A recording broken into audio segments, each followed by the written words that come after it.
The bread and butter of the Integrity Octane Series is back tonight. Blake Cannon is the driver who won last week, the rookie, finally getting it done, but it's almost a surprise he didn't get it done at a circuit like the Kansas Speedway, the one we're at tonight. Welcome back live on FTN for race 12 of the 2024 Octane Series, brought to you in the month of May by Houndstales Podcast and Houndstales.com.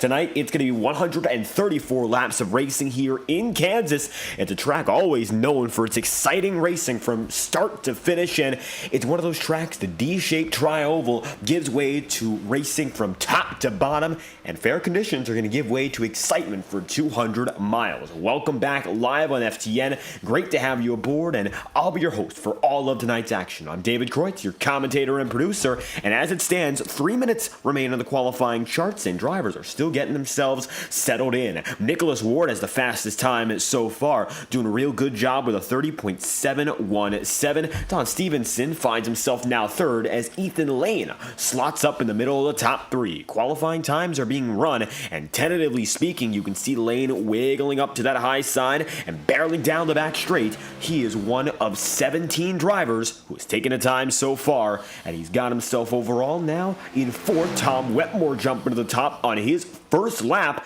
Wetmore very confident, but Ethan Lane hoping to supersede him at the stripe for the 54. Lane is going to go not higher. He's going to stay in fourth. Wetmore with a very good first lap, and that's all he's going to need after damage on the second. He's going to be the driver who has provisional pole by 26 thousandths. Second is going to be Jacob Fife, and he finds himself now rolling down pit road after his qualifying run. Brian McFerrin currently rounds out the top 20.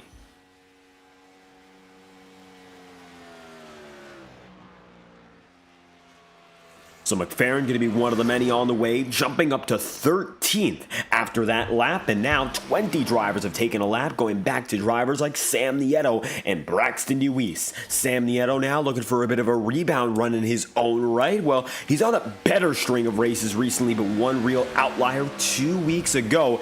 Got himself a better run at Dover, but still room to be improved upon after an unfortunate event, which was 2 weeks ago. We mentioned that being Texas. Early troubles and was out of the mix immediately. Dover, not as bad an issue, of course, actually coming home with the top 10 finish, but Nieto looking for a little bit more of that consistent speed we've seen of him, just needs to get the results, and right now he finds himself in 17th. Your defending winner, Blake Cannon, is going to be right now still taking his time, and Braxton Deweese, the points leader for the Integrity Ignite Series, is also on the track, and he's looking maybe to get himself up there in the fight for the Octane Series Championship, which is still all over the place. There's multiple drivers with a chance for it. Ethan Lane is definitely gaining the most momentum for the title. However, at the same time, he does not have the points lead given the fact he missed multiple races at the start of the campaign. So coming into tonight, Blake Cannon making some big strides, but he's nowhere near the championship battle, at least for now. Michael Lariah still going to lead by 80 points. Ethan Lane is now clearly in third, and Lariah, the number 44, finds himself on pit road starting 8th tonight with Tom Wetmore. On the provisional pole, he rounds out the top 10 in points coming into this one. Braxton Deweese going to be working his way through right now, and Braxton not looking to be a championship contender so far in this series, although he is the dominant man in the Ignite Series. He's 14th right now in points coming in, and it looks like he's going to come across the line only once. So Braxton with an all-or-nothing lap at the line, 30.809, is good for 7th. But that's all it's going to be. Qualifying has concluded. Braxton with a little bit more potential he didn't quite use up there. Gets one good lap in. Can't get the second great one. Qualifying is over. Nancy Wetmore in the chat room, thank you for stopping by. It looks like Tom has the pole position, the number 51 at the top of the board. So let's take a look now from top to bottom to see where your entire field lies in the starting grid for the Twister 200. Tom Wetmore, as we mentioned, is the driver on top, and he's got himself there leading the way with a 30.673. Second spot is then going to be Jacob Fife with a 30.699 outside front row for Fife and the 36 crew. Still looking for the first Octane Series win of the year after getting that first Integrity Ignite Series victory, which came just a few weeks prior at Talladega. Now, Nicholas Ward's going to be the driver in third tonight in qualifying. He put up a very good lap very early, and as such, he's now right beside Ethan Lane. Lane with a load of championship momentum is the man to keep an eye out for tonight. He's going to be there in fourth with Don Stevenson fifth and Cody Smith in sixth. Braxton Reese is going to be seventh to start this race with a 30.809, and Blake Cannon is right there beside him, 30.821 for Cannon after his first career win. Michael Araya, your points leader, starts ninth with Ross Cato, rounding out the top 10. And additionally from there, you're going to see in the 11th position, Sam Nieto, and Galen Gidman is in 12th. How about Bobby Ross in 13th, and then 14th for Justin Morton in the number 11. Matt Jonas going to be then in the number 15 spot, and he's got the number 15 to go for it. Brian McFerrin is in 16th with Bobby Terrell 17th, and Alan Rowell is in the 18th place. Eric McFarland is 19th with a 31.125, and Sean Kalis is 300ths behind him. That's going to be good for 20th for the 43 operation, just ahead of Kyle Cooper, Chris Schetzler, and John Steele, 23 drivers who took one lap in qualifying. Now, Chuck Sweeting is going to be starting at the back of the field. Todd Thomas is going to be 25th. Randy Fiash 26th. And Eli Carr's 27th. And last, Brad Patton not going to be in the session, so it looks like he might be taking a provisional for tonight. He will not be at the back of the field, but four other drivers chose not to take a time in our starting grid for the Twister 200. Kansas Speedway set to come alive in less than 5 minutes.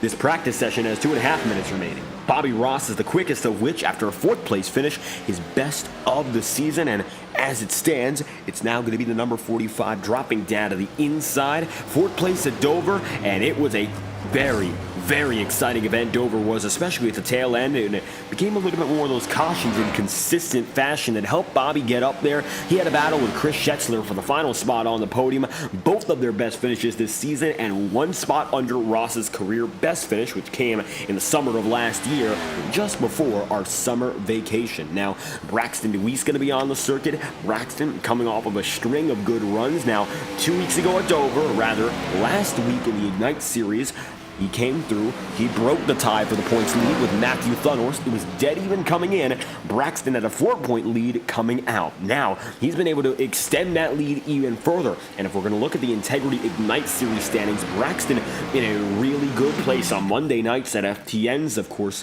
virtual shop. Braxton got it done, got himself a much bigger advantage, now 21 points. Rob Ackley's up to third after a great run for him. Right now, it is all the number 13, Braxton Weiss, on the Ignite Series front. He's looking to make a few more waves here tonight, though, and the Tuesday night tour definitely much different. These Gen 4s, they drive different at these circuits, and it shows. High speeds, but tire wear going to be a little bit more important as a result. Galen Gidman up to 190 miles an hour down the back straightaway before putting himself down and in, and he's going to put himself instead in the higher groove here to run that momentum through, and he'll come off the corner in succession with Michael Araya and Chris Schetzler. Overall temperatures are not going to be the best for these drivers. 75 degrees ambient temperature, but the track temp is noticeably warmer. It's coming in at 114 as it stands, and it might be triple digits all throughout the rest of this race, or maybe at least for the first 3 quarters here. Well, it's not going to be easy. 114 and still looks to be rising. And when it's up above 100, these drivers are going to be dealing with that slip back and forth, which is never easy to work with. But when you're working with the Gen 4s, which are so quick to come off the track, it just compounds the problem at hand. Tom Wetmore, fastest driver in this practice session, has proven why he got the pole position. He's once again first, and he's going to celebrate in the infield grass. Wetmore, pole sitter, and the fastest driver in your final warm-up session. Practice is over. Wetmore, the quickest driver here in Kansas.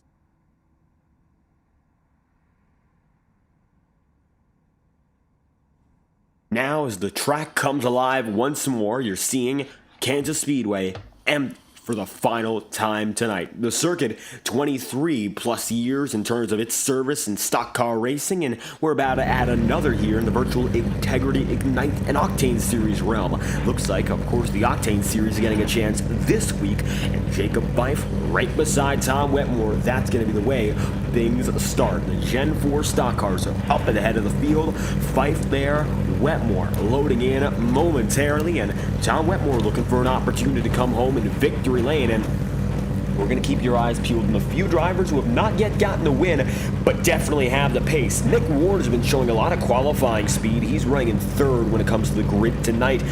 Big thing is that long run pace, and maybe he's going to be able to break through and show us exactly what he has. Currently speaking, Tom Wetmore, a driver who's still looking for his first. The wins have been dominated by the drivers who are at the front of the field week in, week out.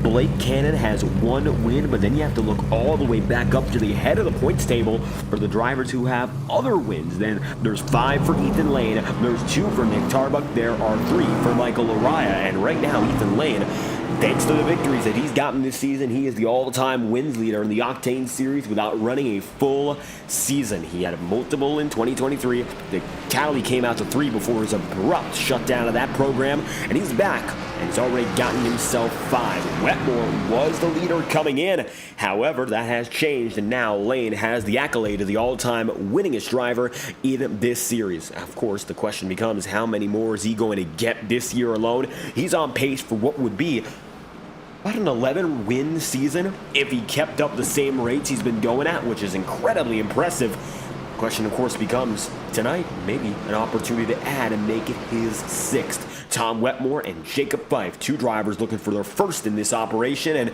Jacob Fife at least has 1 win in the Integrity Racing League so far in 2024.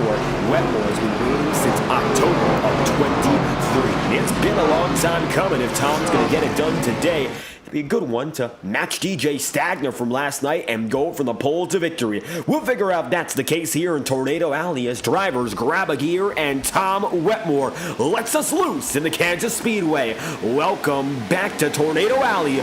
We're green in the Twister 200.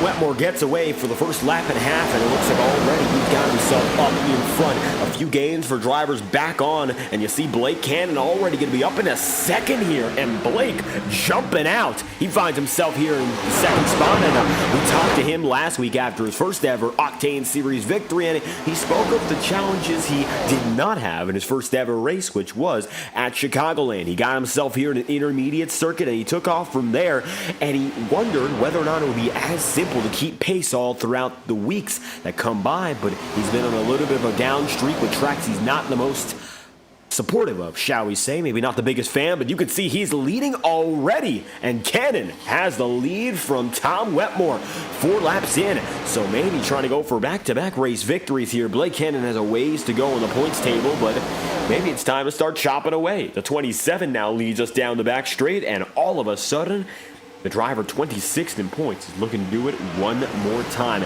Currently 6 starts for Cannon, 4 top 10s, 3 top 5s, and of course now getting himself 1 race victory, which is the highest accolade so far of his Integrity Racing League career in the new Octane Series format. Cannon, a driver who's been around this field before, but not in the revamped format, of course, where you see 2 specific series. Now with the Gen 4s, Blake has gotten away, and you see Cody Smith up to second. He's also going to make a move, and biggest mover so far, it appears to be Blake Cannon from 8th up to 1st. A rocket ship. That's Swindell Speed Laps 27 is, and he's got the race lead, and he's got it comfortably so far. Take a look further back. There's Galen Gidman now running side by side Nick Ward and Braxton Deweese. Additionally, you see Michael Araya looking down to the inside of the track. And Michael going to be down low. He's got himself there fighting for 10th with Don Stevenson. Stevenson going to find himself now laying back, going a car length behind, and Michael gets the spot. Bobby Ross, after his best finish of the season, which came last week, maybe reinvigorating this 45 crew to go for more. And right now, Ross running inside the top 10, and perhaps an opportunity to get a few more spots here as he's looking at a side-by-side shuffle, and Michael Araya desperately trying to get into there, going down to the apron, and you can see he gets by Braxton and now finds himself side-by-side with Ward. Here at Kansas, that apron is a racing surface that can be used every single lap. Doesn't matter if it's the first or the last or anything in between. That is not off limits, and drivers are going to be using it as such all throughout. So keep your eyes peeled for guys like Michael Araya, who are deciding to go all the way down to the inside lap after lap consistently. And you'll see what Araya does here. Looks like he's actually going to stay inside of the track barriers or usual track limits, stay on the banking. So he's going to find himself a 7th, lying back a little bit more as it's going to be 3 wide now. Braxton Deweese falling a bit further back. Nick Ward also a little bit of a drop off for him. Bobby Ross is the man placing some pressure, and he is looking for what could be 8th if he gets by the 2 drivers right now that he's fighting with Sam Nieto also comes in the picture. Here comes Sam looking for a shot to come through for a few more spots. Nieto yet to win a race so far in this campaign. The number 2 was quick last season with multiple victories, and the caution's going to fly for the first time tonight. Sean Kalis is going to be sliding. Chris Schetzler, and a huge damage for Randy Fiash again. And also, Eric McFarland cautions out. And we saw Fiash go for 8 360 somersault type flips last week. You know, it looks like he's already caught up in trouble tonight, and we're going to check out why that's the case. Here is your first instant replay of the day, and you're watching now what just happened at the back of the field. Looks like it started with Schetzler and company. Maybe Sean Kalis the real catalyst as he was up in front of them all. So Kalis is going to hit Rowell, then back off, and he's going to end up slowing down so much he gets Eric McFarland and Chris Schetzler. And Randy Fiash doesn't appear to slow down, and that's what's going to catch the 55 out. And you got to wonder, did Fiash see it happen, or was he in the wrong lane to avoid it to begin with? Because he comes in barreling quick, and we'll take a look back and figure out how it was from his perspective. He was slowing down, but didn't account for the idea that a driver would come down under him. Both drivers in that case maybe not seeing the full picture. Of course, Eric McFarland out of control, and Fiash is backing it down, but not able to stick it loose at the right time and get away. So huge front end damage again. And Fiash, 2 weeks in a row, he's already gotten the biggest trouble of today. And adding to what we saw at Dover, flipping violently, not a good start after what was overall a suboptimal race for the entire 55 crew. 2 weeks of misfortune, not good to have in a row. Mitch GG in the chat, thank you for stopping by. Rooting on Braxton Deweese, and right now Braxton is in 5th after everyone cycles out. A lot of drivers decide to come down to pit road here. Tom Wetmore among others, and Wetmore's on the way. It looks like he chooses not to go into his stall. I think he might have missed it there, and he's going to end up getting back off pit road. However, Ethan Lane is going to be the winner off, and then Sam Nieto, Bobby Ross, Justin Morton, Bobby Terrell, Galen Gidman gets on the way, and you see there Laraya, Alan Rowell, and just a few others. The difference in the field now. It looks like overall your top 10 decide to stay out from John Steele up, but everyone else has decided to go down to pit road. So the majority of the field making their first pit stop of the night, but you got to wonder, limitations. You only got yourself 5 tire sets in this race. And that will include, of course, the one you're starting this race with. So you do not have a lot to waste. And if you want to use those tires early, you have the means to, but maybe not the right call. Most drivers are not going to use the tires on that time through. It looks like only 2 will, and Galen Gidman and Michael Araya. Everyone else 6 seconds in the box, 14 seconds for the 2 we mentioned, and it means that they did indeed take the full-on service.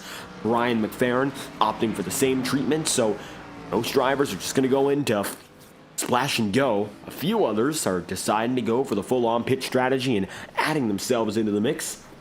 Use sets of rubber, and we'll see if that's much an advantage. There's only 10 green flag laps on the table so far. figure out what's next here as the field is getting ready to roll one more time. Hopefully, we'll see a little bit more green flag racing. This will be your first restart of the night.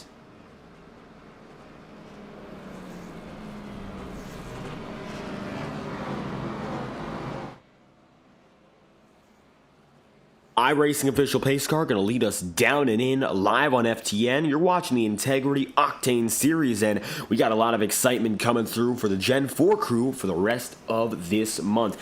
As always, we'd like to thank our partner at Houndstales Podcast for bringing the coverage here for the month of May. Check them out at houndstales.com. The link is in the FTN chat room tonight, so you can refer to them whenever you'd like for all of your news about dog hunting as a sport. They've got a lot of information that we covered in a previous interview at the Texas Motor Speedway, and we'd like to thank a member of our own community for bringing it all to us here. Houndstales Podcast, integrity supported and fueled by this community for over 4 years. Now Blake Cannon's looking to get through the 4 gears. He's got restart for the first time tonight. Cannon gonna bring us through.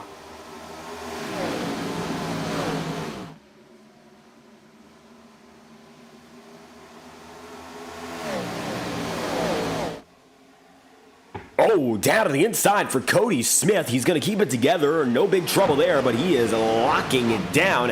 And it looks like he's uncertain of something here with his number 18. No damage, it appears, but you can see there a quick drop to the inside. And you rarely see a cut like that without purpose. Smith gets back all the way, but he's going to be now in almost dead last. He's the final driver on the lead lap in 25th, and he got shaken up bad. And the caution's going to fly. The reason being it's going to be Galen Gidman and Chuck Sweeting alongside Rowell, and John Steele was in the air. Caution's out again, and we're going to have to figure out why. Another violent hit, and Kansas is giving us a little more trouble than anticipated. Here's the caution, and we'll show you what happened here as we're going to take it from up in the sky. There's John Steele, and he's among a few who got involved. Take a look at the number 69 of Alan Rowell. Brian McFerrin comes up on him, slicing under, and they come up in a Chuck Sweeting in them, and John Steele hit by Don Stevenson. That's going to send him over. So that's the second piece of the wreck. The first involves Galen Gidman. Here's one more look back, and we're going to figure out what caused it here with the 9. And Chuck Sweeting, 75, also getting involved.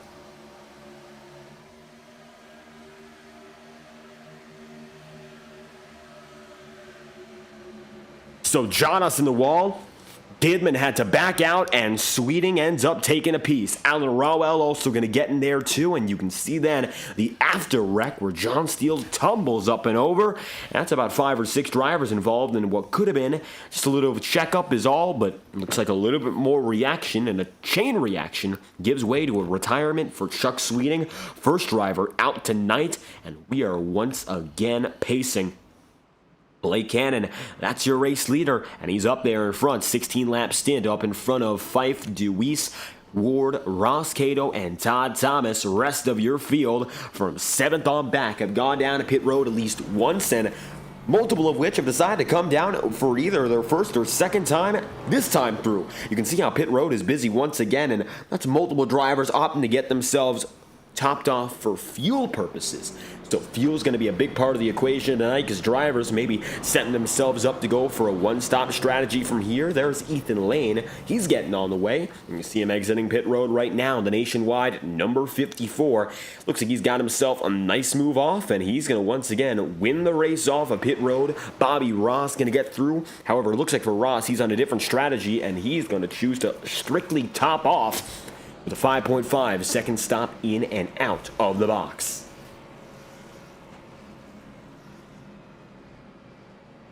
Ross gets back with him, and as it stands, a very small group of drivers who have not gone down to pit road in our first 2 caution periods. 16 laps so far, and this race has gotten ourselves into a bit more trouble than we expected.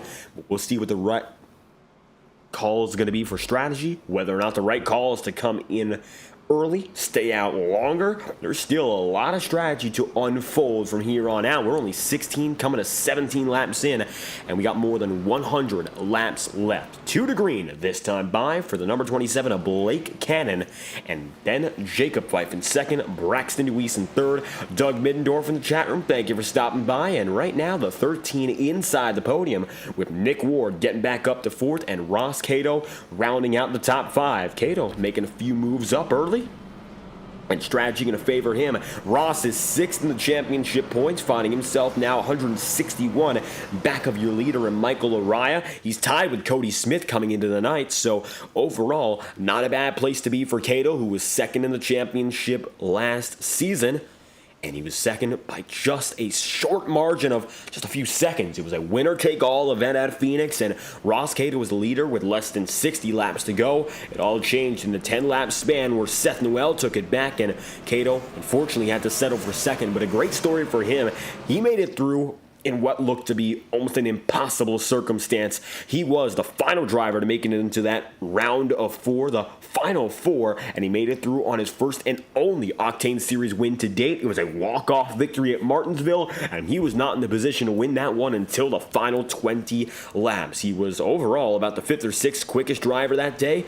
Contact and conflict helped him get up there, and Cato won when he needed it the most and almost got himself a championship as such.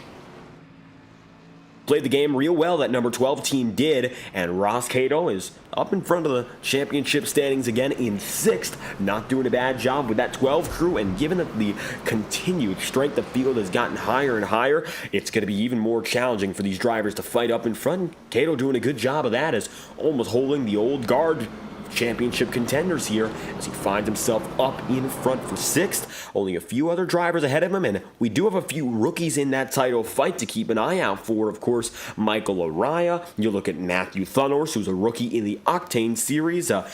In addition, there's a few other drivers there of note, such as your leader, Blake Cannon. And the rookies have come up strong, and Blake Cannon due to be the next up. We'll see what he can do this time by for his 2nd restart of the day. He's in control yet again, and he's looking to lead the field through nice and easy. Let's get going this time by. It's going to be the Swindell Speed Lab 27, leader of the 2nd restart tonight, as we come back green to the end of lap number 18. Braxton Deweese going to settle in right behind, and right now Cannon getting a chance to jump through the Geico restart zone, and that he does. It builds a car length gap already, and at the line, Blake Cannon is your race leader, holding fort as we bring it through for our 2nd restart of the day.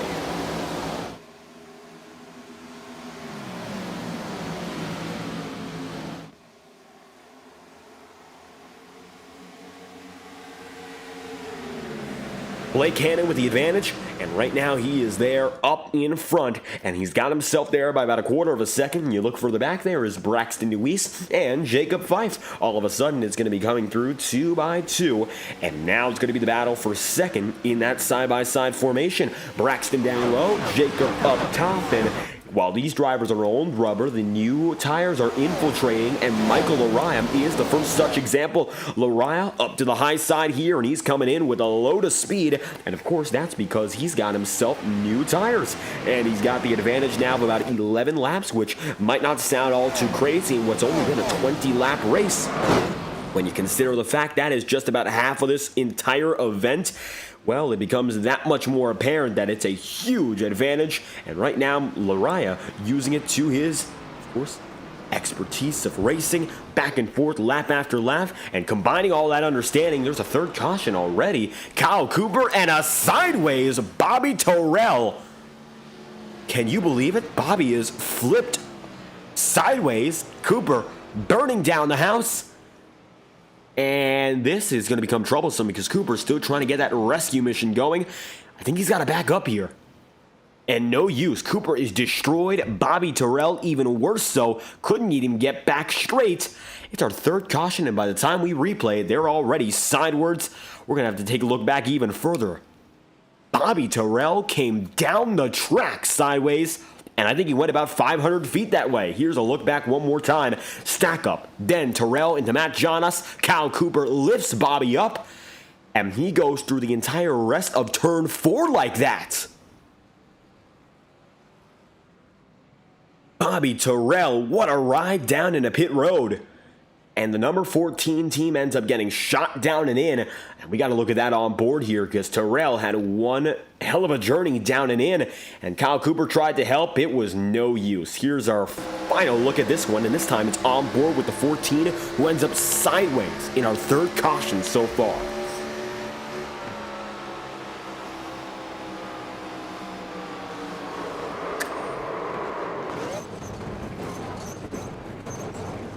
And since he's on the wall, he just rolls through with the tires and then ends up drifting down. And pulling an awful lot of momentum for someone who had absolutely no form of putting the tires down on the pavement. Bobby Terrell stuck, and Kyle Cooper tried to help, and there's really not much else you can do in this situation. Bobby is down on pit road as we speak, and number 14 is getting settled in for some damage repair. 2 laps down as we speak, and Blake Cannon, your race leader, 22 laps in, 3 cautions, and so far it's shaken up to be a few cautions back to back to back, and hopefully this isn't the pace of the rest of the night.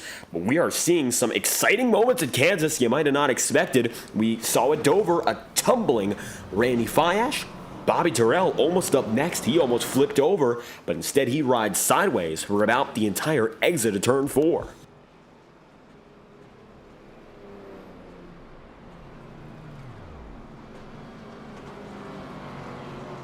So everyone gets organized once again. Cannon, DeWeese, Ward, and Ross Cato choose not to go down and in. Every other driver in the field has gone down to pit road, including third place Michael Lariah. Michael now having a really good opportunity to fight Cannon and DeWeese directly. Bunched up again, he's going to have the leaders right in front of him, and this time the worry is much less about whether or not he can get up to him, or now it's more about whether or not he can make that pass effectively. And as it stands, he's got himself there, the 44 Lariah, up on the top side. Nick Ward going to be down low. Tom Wetmore, who's in the 5th position, well, currently going to find himself there inside the top 5 because he's got the new tires as well. And now we're going to see those new tires slowly but surely build themselves into the race-leading dialogue, going back and forth, fighting with the drivers on older tire, and even then, 11 laps. A lot of drivers now are on a 1-lap stint. Sam Nieto notably. How about Ethan Lane, Don Stevenson, Jacob Fife? And Lane is going to come down to pit road again here. He is sensing a little more trouble and deciding to stock up further. So he's going to get himself up ready for emergencies. 24 laps in out of 134, Blake Cannon and Braxton DeWeese have decided to keep on fighting at the head of the field with less fear of what's happening here. It's going to be more so all about getting through lap after lap and hoping make it there without any other cautions. Maybe it's going to help out for Cannon and Braxton to get that long green flag run and settle in. But it could help out more for the drivers who have gone down to pit road already. The majority of the field has done so. And Michael Lariah is hoping to get himself his first lead laps. He's got the advantage of track position and younger rubber. We're going to see how it all plays out as we are set to go green. This time by, it's going to be your 3rd restart of the day. And Michael Lariah is going to be on top of the board for the drivers with new tires, old rubber. It's going to be the 27 of Blake Cannon and Braxton DeWeese.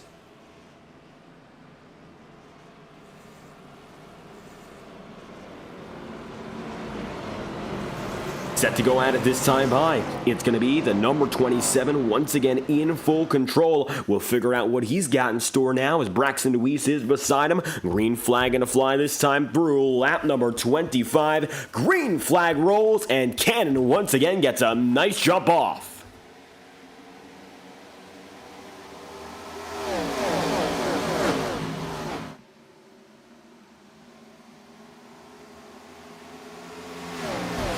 Blake Cannon going to find himself running off of that corner with the race lead again, and he's going to now be 3/10 ahead of Braxton DeWeese with Michael Lariah looking down and under. For Lariah right now, he's going to be sticking it nice and neat to the bottom side of the track, and it looks like Braxton going to be up top trying to use that momentum. When someone's got younger tire than you, doesn't really matter where you go to find momentum. Most often that driver's just going to have the advantage over you point blank. And that's the exact case right now we're seeing for Michael Araya. He's going to go down and under, and he's got himself a good opportunity to go for the pass again. However, Braxton Weiss does defend, and it looks like the old tires may be a chance to fight back here since they are indeed warmed up. For Araya, he has not seen all too many laps under green yet, and most of the field hasn't. But if you're on that older set, maybe a chance to get yourself started up quicker. And now Tom Wetmore is looking for a chance to pass the torch over to him. And it could be the number 51 instead, chasing down your top two. There goes Wetmore in the Tube Tech Chevrolet. It looks like now Tom with a chance to run down the American Ethanol back straightaway and take that race lead into his own hands. Maybe try to fight for it, but first you got to get by Laraya. And while Michael is not making it easy, I think right now Wetmore with a slight advantage as he comes off the corner. Yup, Tom is clear. He's now going to try to fight with your top two. Try to be the first driver on new rubber to get by the old forces on the original set of Goodyear tire.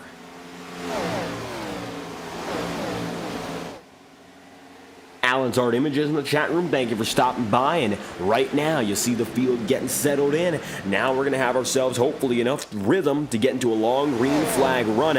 Early troubles in the first 28 laps of this one, but we've still got a ways to go and a lot of time for things to change. I think the drivers are more than aware of that and are deciding now to race with a little bit more of that calm atmosphere in mind. You do not want to be a little bit too aggressive so early. That's going to cost you. I mean, respect to all the drivers around you is a huge deal, especially in long-term racing. And with a few cautions already on the board, everyone knows that the field is more antsy than usual, a little bit more anxious overall. And Braxton Weiss now going to be fighting with Blake Cannon again. Cannon gets through, makes himself known as the leader, and while Braxton has tried, he hasn't quite gotten it. The old tires have pulled away for the top two, and that's for certain 30 laps for both of them. And they're on the original stint of Goodyear rubber, and they are not showing any signs of major decay. For Tom Wetmore, he's going to be third right now, and Michael Araya got pushed one back, but there's really no sign that Wetmore's got what it takes to immediately climb up there and fight for the top spot. Maybe hoping on a caution so he doesn't have to push it too hard. Looking back, John Steele with Randy Fiash and trying to see if anyone here is at risk of giving us a yellow flag, although it really doesn't look like anyone is in too bad condition except for Chris Schetzler there. And Schetzler, after his career best finish in the Octane Series, it's not looking too good for him. He's in 22nd right now, and he's not looking like he's holding up all too nicely there. And the damage, of course, not going to make it any easier. Randy Fiash coming through this time by, working down the back straight, and should be due to pass the 24 any moment now. I'm going to look right under. And yep, there it goes. Chris Schetzler going to be topside, and Fiash should have no problem working this pass through as Chris gets loose, almost has to lock himself up fully, and he gets past there as we look back to Jacob Fife and Todd Thomas. Thomas going to be in 9th. Fife is in 10th. And working down the back straightaway, you're going to see there the 78 machine of Todd Thomas looking nicely under. Nick Ward going to be up high. We're looking to make it another pass, possibly if he gets that speed off. But maybe Jacob Fife is the driver who will do the passing now, because it looks like the bottom side has its own fair share of momentum. That's something we saw in the lead battle between Braxton DeWeese and Blake Cannon. DeWeese was trying that low side to get the pass and almost had it, but just wasn't able to make that top side momentum come from the low groove he was working with. You gotta find a way not to compromise your line here in Kansas. That's the biggest of deals. And right now, Jacob Fife trying to find his way through without having to restrict himself to appease Todd Thomas, trying to give Thomas a lot of racing room at the same time. But you really don't want to overstep your boundaries of being careful as much as you don't want to overstep the boundary of being too aggressive. There's a healthy balance. Sometimes it's a little challenging to find it, admittedly, but it is there. And you're a driver in this predicament, you absolutely have to find the middle ground between failure and success to being an aggressive driver who's pushing your competitors to the limit without absolutely breaking them. Either you do it there intentionally or you make a mistake and multiple other drivers get collected and we have ourselves a caution. Either way, aggression is something that has to be moderated, but with these Gen 4s, it's even more so. You see how minor physical contact can lead to big-time trouble, and unless you're one of the best in this series, of course, in saving these cars and keeping them in the wall or otherwise, It's very challenging to keep a race on the road. When you get that tap in the back end, it could spell disaster.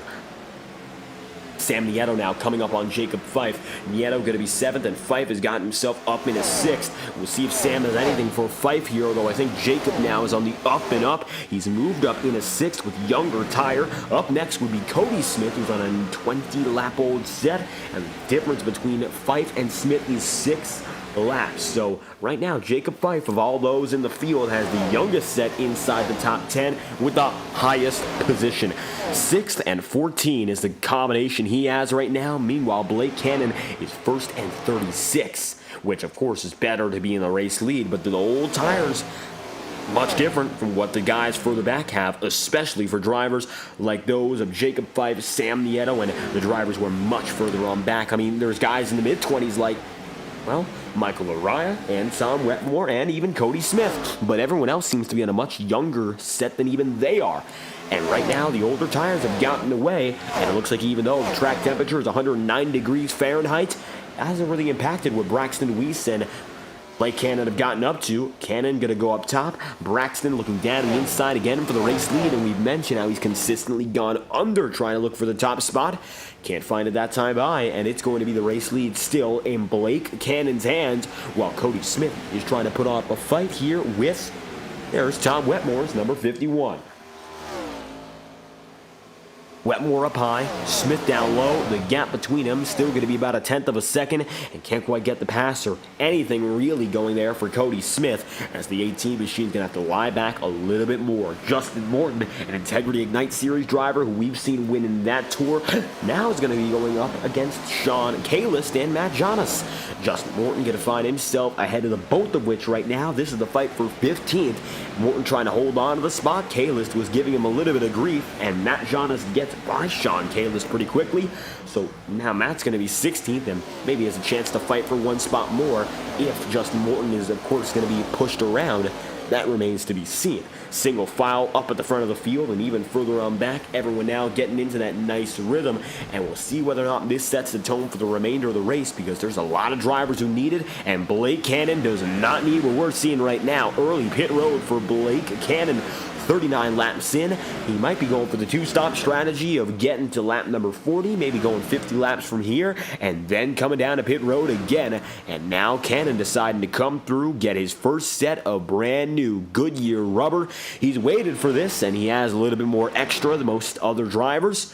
Here comes Blake Cannon. He's going to come down to pit road on his lonesome, and his rivals up at the front of the field have decided not to follow him or copy him in the slightest, as Braxton Weiss is being brought down to earth now by Michael Araya. Tom Wetmore and Cody Smith also coming too. Taking a lap on board now with Tom Wetmore, you'll see how he's doing in chasing Araya and also getting back up to your race leader.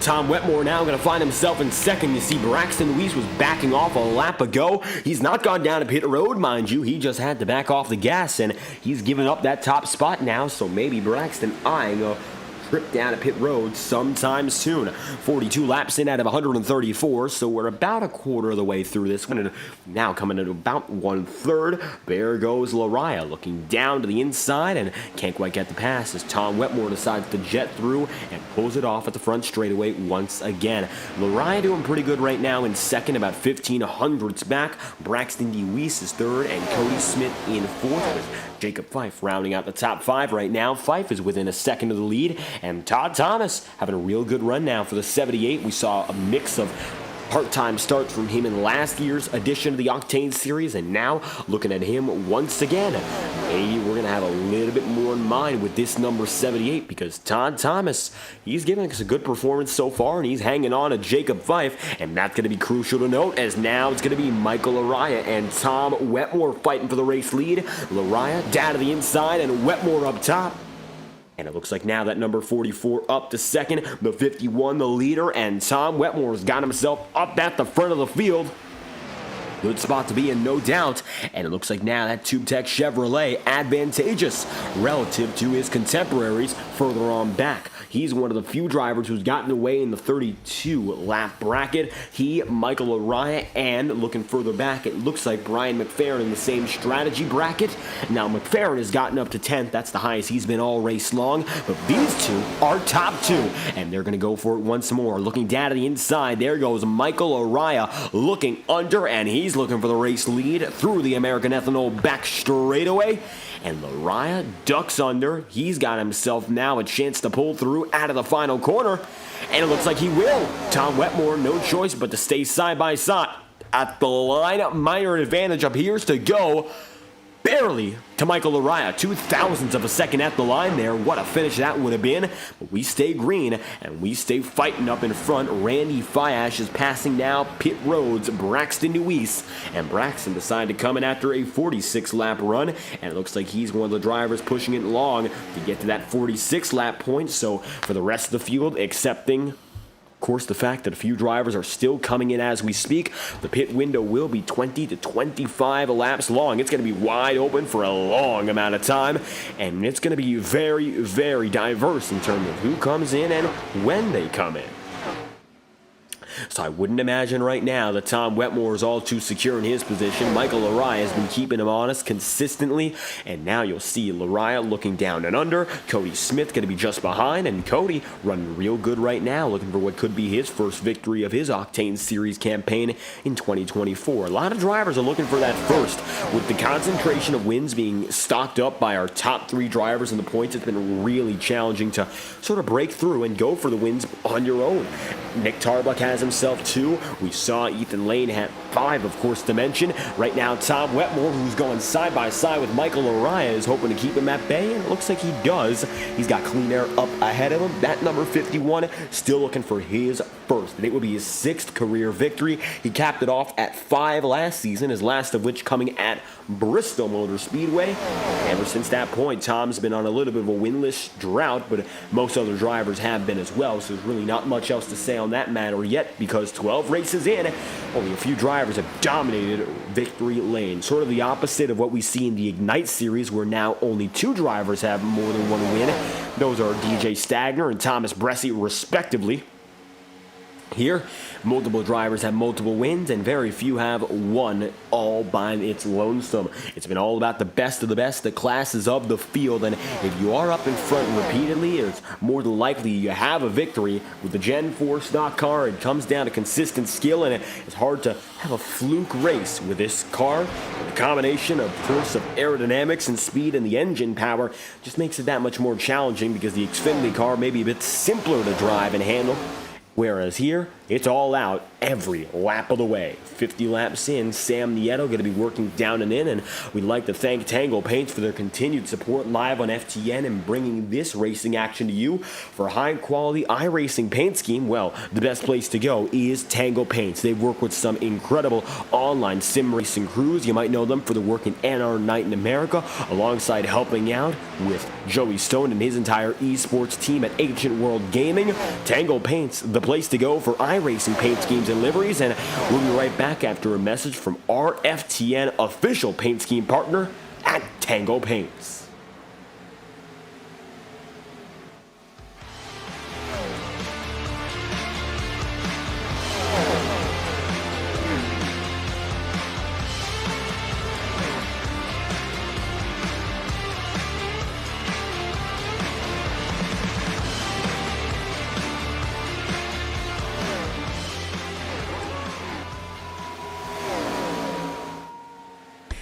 52 laps in out of 134. Tom Wetmore is tight with Michael Araya and Cody Smith further on back there in third. Top 5 going to be concluded by Ethan Lane and Todd Thomas here, and you can see Araya still 0.3 of a second away. Multiple of the drivers have come down to pit road after 52-lap runs for Nick Ward and Ross Cato, and a 35-lap run for Galen Gidman, whereas the rest of the field up in front have kept things going. Sam Nieto side by side here with Jacob Fife. Braxton Weiss going to split him 3 and nearly take him 4.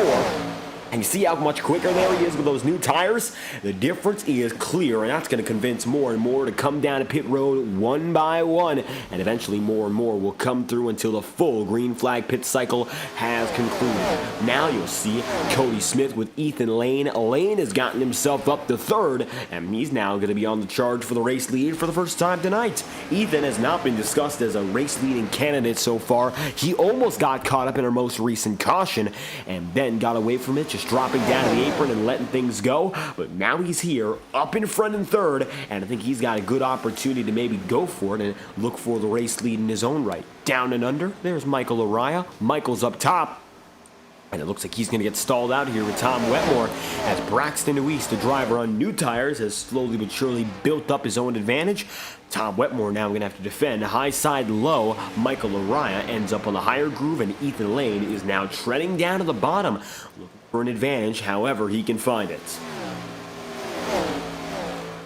Still hasn't quite worked out here for the 54 of Ethan Lane. Michael Araya going to be second and Tom Wetmore first. 1, 2, 3 combination here are going to be separate by less than 15 tenths of a second at their absolute closest. And now going to be only 13 tenths as they come out of 4. It's been such a tight battle up in front, and these drivers know they've all got a chance to win this race, but there's so much time left. You can't push yourself to be too aggressive right now. They're still racing each other here, and they're racing for a very important title. Who comes down first to pit road, who's got the track position entering and exiting, that is what they're looking to prove right now. Who's got what it takes to lead them in, because leading into pit road by a tenth of a second or two, that could signify several seconds on the racetrack. And if you come at the same time as someone, that could be a huge advantage to hold on to for the remainder of the night. Coming across the line again, Ethan Lane got substantially more loose than he'd like. He's going to slow down Michael Araya at the same time, and that's going to give Tom Wetmore now the opportunity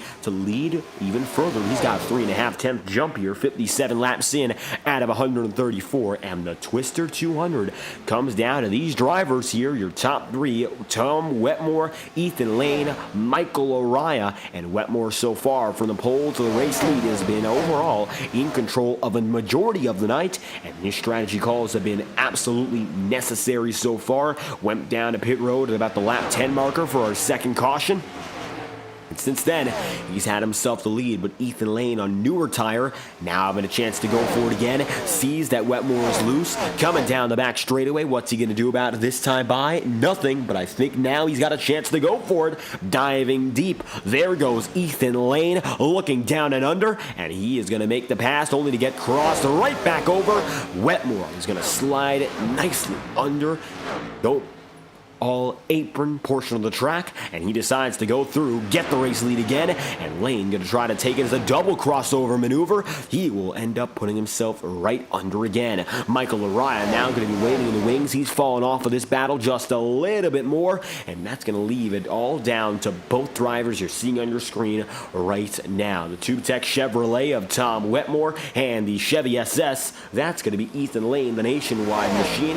It's the metal number 54 running in second, and TubeTech's got their own 51 up in front. Cody Smith down to pit road from the top 5 in the field, so he's going to come through very close to halfway, and perhaps some drivers looking at an opportunity to go for a one stop. That could happen here for the drivers who went down to pit road at about lap 20. Maybe there's a chance here to see that in Ethan Lane. Might be the driver that's going for it here. Now, he would have to go a few laps longer. Honestly, he'd have to go about 20 laps longer for that to be 100% a certainty. And the reason being, the longest run we've seen so far is 52 laps. And currently, Ethan Lane is on a 37-lap run. So he'd have to go 15 more laps from here, which is doable if he, of course, plans it out just right, and Todd Thomas decides to go down and in this time by. Maybe Ethan Lane has what it takes to go for it, as he's going to end up side by side for the race lead once more. 54 down and under, going to stick it through and take the race lead from Tom Wetmore. This time it is indisputable. Lane is the man with the race lead, and Tom Wetmore decides to dive down and in. He'll bring Michael Araya with them. Both drivers getting close to the limit, but there's no trouble there, and Wetmore comes through in one piece. So does Michael Araya. We'll see how much longer Lane decides to run out here. He has the chance to go for a very safe two-stop strategy. Maybe risk it and go for one big stop to settle it all. We'll see whether or not he decides to go the long route here. 51 laps for Michael Araya, and then he comes down and in. Ethan Lane would have to go about 13 more laps to get to that point.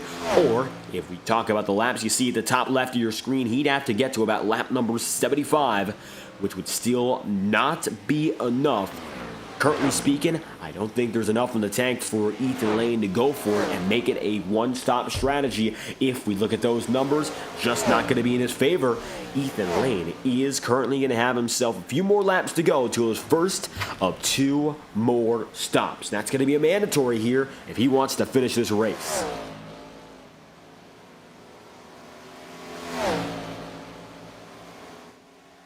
So it's undeniable now that every driver is going to be on a 2-stopper from this point onward, and currently going to be Ethan Lane leading Sam Nieto further on back. A few drivers have come down to pit road so far, but since there's so many different strategies in play, it is a long pit window, and it's going to stretch out for honestly the majority of the rest of this race. You're going to see drivers coming into pit road, maybe in groups of 2 or 3, or maybe going in by their own, of course, volition. I don't think we're going to see much more of that herd mentality of multiple drivers coming in, large groups of drivers coming in, like 6, 7, 8, 9 drivers here. Just so much going on in regards to different strategies, different levels of aggression, a harder charge, a weaker charge. And I don't think that a guy like Ethan Lane is going to find himself copying other people. I don't think the drivers here who are on different strategies will be copying Ethan Lane. Take, for instance, Blake Cannon. He went down to pit road 24 laps ago. It would make no sense for him to go with a group that went 10 laps ago. It would make no sense for him to go with a group that went in 30 laps ago. Those windows of 10 to 15 laps are really going to be the dividing points. So if you're in one bracket, you stay in that bracket, and there's going to be a lot of drivers that do it differently even if they are in the same bracket.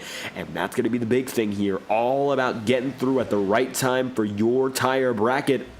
And so far, it appears that Blake Cannon finds himself on a bit of a younger end of tire currently. Most other drivers are going to be now in the 30 to 40 range who are still out. And then there's a load of drivers who just went down a pit road within the past 15, 20 laps. Cannon going to find himself in the firm middle ground. Ethan Lane, after 42, comes in this time by. That's going to give Sam Nieto the race lead as he comes across the stripe.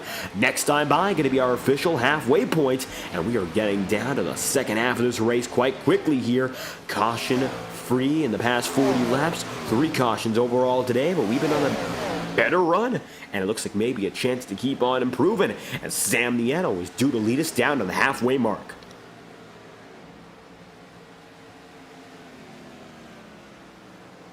Sam Nieto coming across the line here, decides to stay on the circuit, and he will lead us in. Halfway marker, we have hit it. Number 2 machine brings us in at 68 laps in with a total now of 67 laps to go. Fife is coming up quick, and watch out for the 36 here. We might just have ourselves a battle for the lead.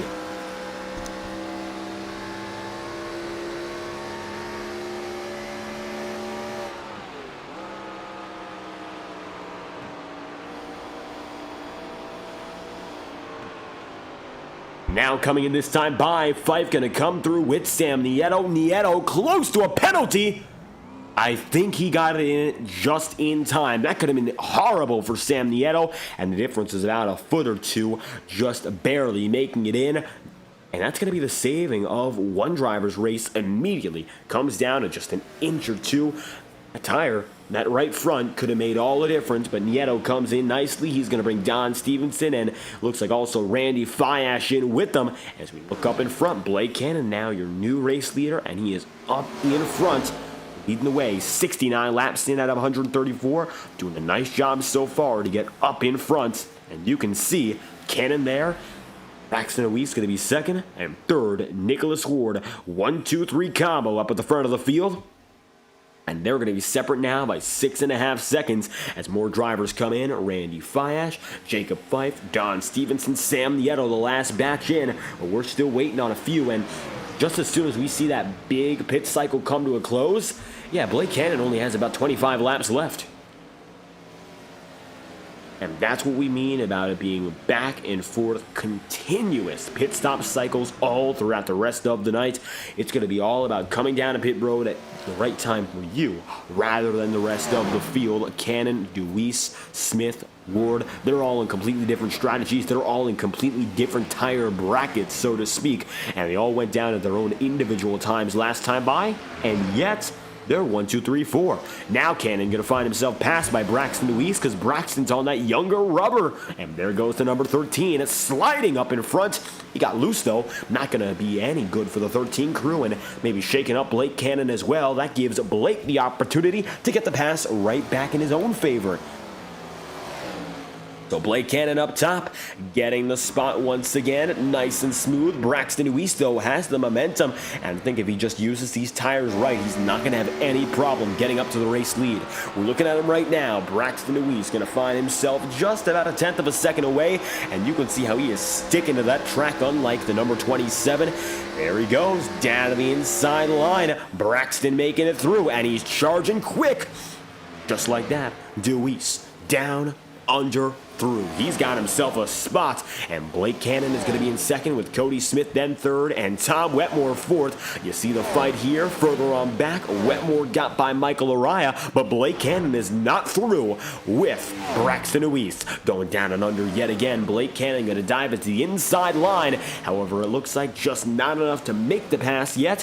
He's going to try to set himself up, but gets loose, and I think that's going to help out Braxton substantially. Now it's Braxton Deweese's opportunity to take the race lead and hold his own. It's going to be a back and forth game between a lot of drivers leading tonight, and I think Cody Smith might be up next. Smith right now at 62 laps remaining finds himself currently in third, and the reason we say he might be up next is because he's got himself a much younger set of Goodyear rubber. That time by 0.8 of a second quicker than your leaders, and if he keeps up that pace for 10 more laps, he'd be about 6 seconds in the lead. So he doesn't have to keep up that pace, which is already quite quick as is. He just has to keep doing his thing just right and letting the drivers in front of him corner far slower. That's where he's gaining his time. He doesn't even need to gain.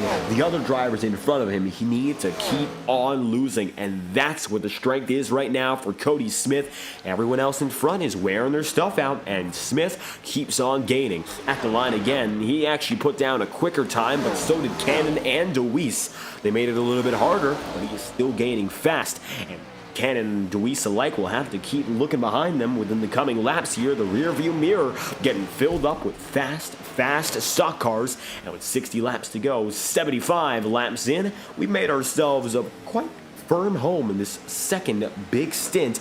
We had a few stints early on that were shorter, but now we're getting ourselves a longer ordeal, and it's nice to see this race play out. We see drivers getting themselves into a nice group with other drivers who are just about as quick as the rest of them. You see there the 36 of Jacob Fife going down and under. He makes it through for 13th, and right now Tom Wetmore is going to be in the 4th spot. You see there, he's got himself right alongside Michael Araya and Cody Smith down to the inside. There goes Wetmore. Going to be down and under, only to clear again. Wetmore in a good spot, and Cody Smith right now in third. Braxton Deweese going to lead your top 10 with Blake Cannon second, Cody Smith in third, and Tom Wetmore fourth. It's Michael Araya then going to be in fifth, and Nick Ward going to be in sixth. Ross Cato then seventh, and eighth place is going to be Galen Gidman. Ninth spot is going to be Justin Morton, and Brian McFerrin rounds out in the top 10. And right now, Cody Smith having a real good run for Next Level Racing, the official product partner of the Integrity Racing League. For high-quality sim racing performance products, visit nextlevelracing.com for more information, as we'd love to continue supporting the Integrity Racing League's official performance partner. Since 2023, Next Level Racing been helping us out and providing excellent broadcasting coverage with some of the best drivers in the entire iRacing scene, and Cody Smith has been representing this crew for over a year and a half. Cody Smith in a good opportunity right now to keep on moving up to second, and we thank him for stopping by here with the entire Next Level Racing team. We'll be right back after our first promotional message of the day, brought to you by Next Level Racing.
Now 54 laps remaining, and there's a battle for the race lead. You see there Tom Wetmore looking low on Braxton Ruiz, and all of a sudden it's going to be Tom Wetmore looking down to the inside line with even younger rubber, and it's going to be the passing of the torch, this time to the 51, the Tube Tech Chevrolet looking for the race lead, and Wetmore, he's got it. It's going to be this up and down cycle for the rest of the night, and Wetmore's got the clear-cut advantage on a 19-lap-old run. He's got one more pit stop to go, and if he comes in anytime soon, well, it wouldn't make any sense. He could go about 20 more laps from here. Braxton up to the high side, and it looks like he's giving out 36 laps. He's going to have to come to pit road sometime soon. Blake Cannon did. He went down about 3 laps ago. Maybe Braxton Ruiz is going to be up next, and of course, that's about the best chance he has to get back in the lead. But right now, there's a few drivers who clearly seem to be on the best strategy. Wetmore might be one of which, and your pole sitter, well, he is there, and he's got himself once again leading the way. Tom Wetmore going to be leading, Michael Arias second, and Braxton Ruiz in third. Cody Smith going to be position number 4 here, and you see he's side by side with Ruiz. Braxton falling off a few spots immediately, but in all honesty, Braxton could hold out longer and not be afraid of losing a top 5 run, at least for the time being. Sam Nieto is 8 seconds away, and he finds himself there in a pretty good spot, of course, holding his own in 5th, but that might change. As you see, there comes Jacob Fife. Could be a battle here between these two drivers, but I think Nieto is going to keep holding him off. Nick Ward is going to be just in front of him, and Ward is 4.5 seconds off your leader too. There's really no reason for Braxton to go in too early here, even if he is losing positions. And it looks like right now that number 13 machine going up to the top side once more. And he's holding on with Cody Smith. Smith has been trying, but honestly, he's been only slowed down fighting this fight with Braxton. Up to the high side, that side draft may be really cutting down for Ruiz. And you can see there, up again, Braxton's got it, and Cody Smith is right down under. Michael Araya is going to be in second here in a little bit of a hornet's nest. You look up in front, here we go, splitting it 3 wide in Kansas, and it looks like the 44 gets it through nice and easy. Sean Kalist, Ethan Lane, who are both lapped drivers, and Ethan Lane really not having the best of nights to be 1 lap down. Both of them are going to get covered up. It's not going to be good for Lane, of course, in his championship fight, but for the 5-time race winner this season, there's still a lot of time for him to recover.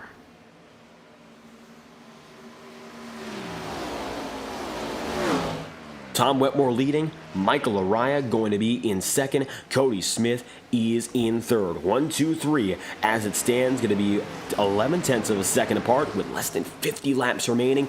Cody Smith is going to find himself working to the top side here, and it looks like now Sean Kalist, the lapper right in front. Shouldn't be a serious blocking as the Monte Carlo SS of Next Level Racing's number 18 goes down under. Cody having a real good run. For his standards tonight, of course, we know that he's gotten it done with victories in the Octane and Ignite series. One of the very few drivers who's done multiple victories in multiple series. He won the first ever Octane Series race, matter of fact, at Daytona. He is no slouch. By no means is he a driver you, of course, are going to be too worried about falling off of the pace, losing stride, but it's been all about trying to find consistency for Cody Smith, and really that has been the biggest of worries. And right now, for the number 18 crew, it's a good night if they can just keep it where he is, and I don't think there's any reason to push it too hard as long as he stays up there in the realm of Michael Araya, in the realm of Tom Wetmore, 2 drivers who are definitely going to be the class of the field for the rest of this race if they don't wreck. Good spot to keep on going, and they have been hauling so far. We're coming closer to that lap 100 marker, and that is going to be, of course, the most important sign of who's who for the rest of this night. Jacob Fife going to be looking now right behind Sam Nieto as Braxton Ruiz comes down and in. Ruiz will bring Ethan Lane in, and just like that, both drivers coming in together, and it's going to be Lane the lapper and Braxton Ruiz from the top 5 after a 43-lap stint. So Braxton did go a little bit longer than anticipated there, and that's going to help him out big time. Michael Araya going to be coming through, and as it stands, he's going to be right behind Tom Wetmore. Take a look on board with Araya here. Maybe a chance for him to boost himself up even more because Wetmore is right there with him.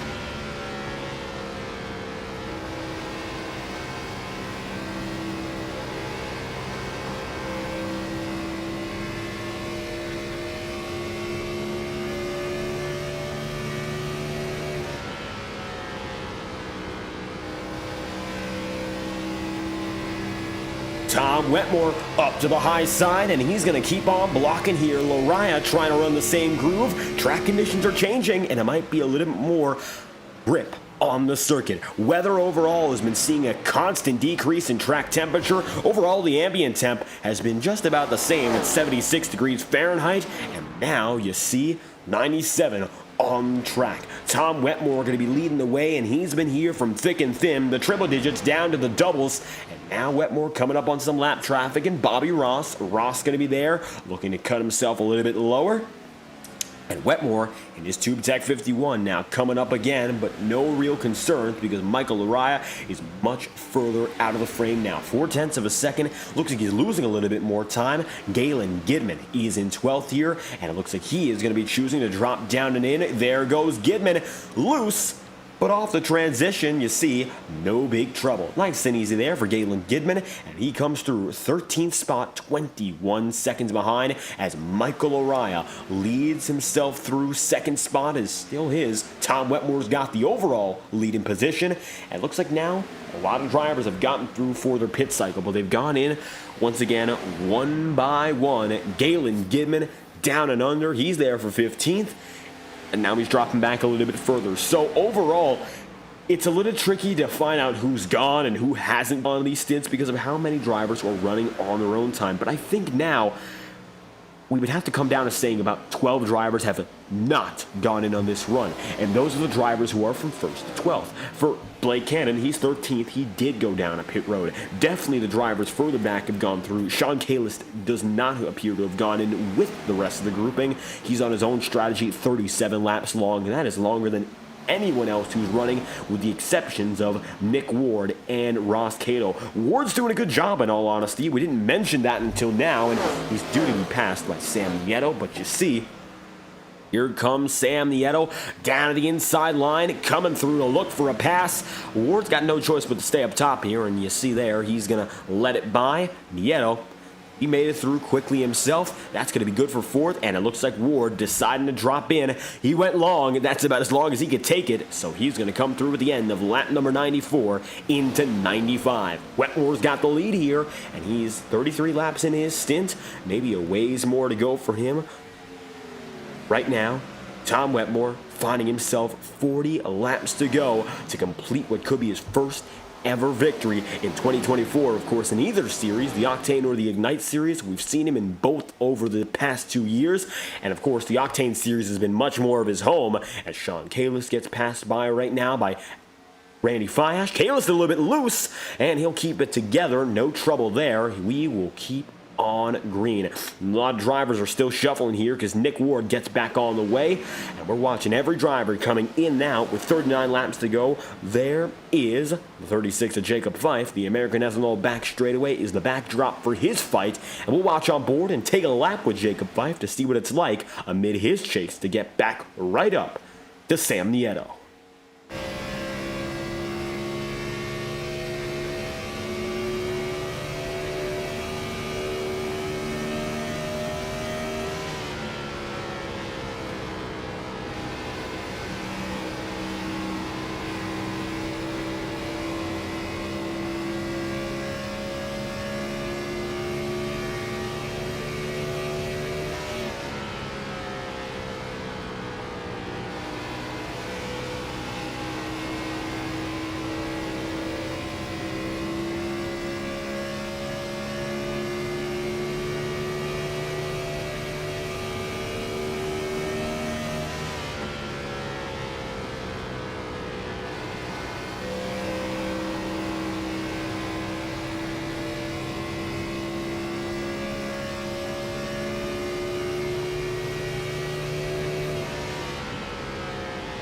Looking with Jacob Fife here, he tried to get by Sam Nieto. This is now the battle for net second, and that's because these drivers haven't gone down and in, except Sam Nieto does. That's going to leave Jacob Fife on his lonesome, and that moves him up into the runner-up spot with 36 laps to go. Michael Lariah, the number 44, he's advantageous now, 99 laps in, coming to lap number 100. The triple-digit marker for Lariah is going to be big, and you can see 36 laps remaining, of course.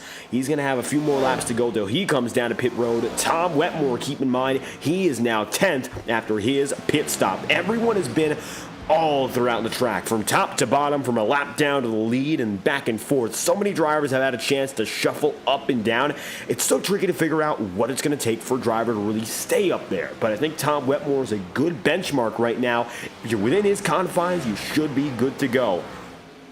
Cody Smith, you see, he's got himself there in the 9th position. Wetmore is going to be in 8th, and as it stands, it's a gap of 0.8 of a second between them. Nothing too crazy. Overall, Cody Smith keeping all the group in front of him quite honest. And for Next Level Racing, we once again like to provide a little bit more information about our Next Level Racing family here live on FTN. We'd like to thank them for your, of course, continued viewership and their continued support. The overall champion of the Octane Series and Ignite Series will end up winning a $2,000 sim rig courtesy of Next Level Racing, as we saw last season for our champions Seth Noel and Thomas Bresci. They both came through with a huge prize, and the champions of this year will get that same prize as well. For more information, visit nextlevelracing.com and continue watching all throughout the season to figure out who ends up winning that overall championship. It's going to be a huge fight down to the wire. We'll be right back after our second message of the day, courtesy of our friends at Next Level Racing.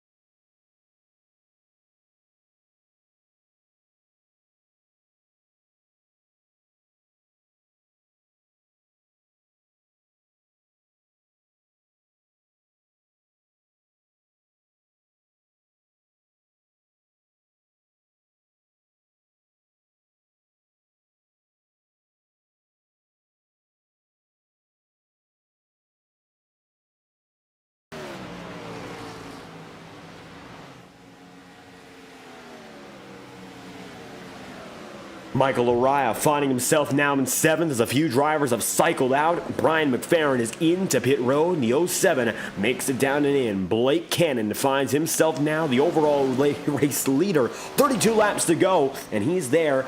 However, Tom Wetmore 9 seconds behind as a 20-lap younger set of tire, and he just made it by Bobby Ross. Ross was running in 2nd at the time of the pass, and he will have to come down to pit road one more time from here. Wetmore should be in good standing to go the rest of the way without going down to pit road, and he won't have to worry about that, which means he should have the overall advantage in regards to making it from here till the very end and winning this race. A few of the drivers in the same strategy would include Michael Araya, Nick Ward, Sam Nieto, Jacob Fife. Those are the drivers who seem to be in the best position to go all the way. Randy Fiash now coming down in to secure himself, but he will not be on the lead lap when all is said and done. Bobby Ross now going to be passed a big time. There comes Braxton Deweese.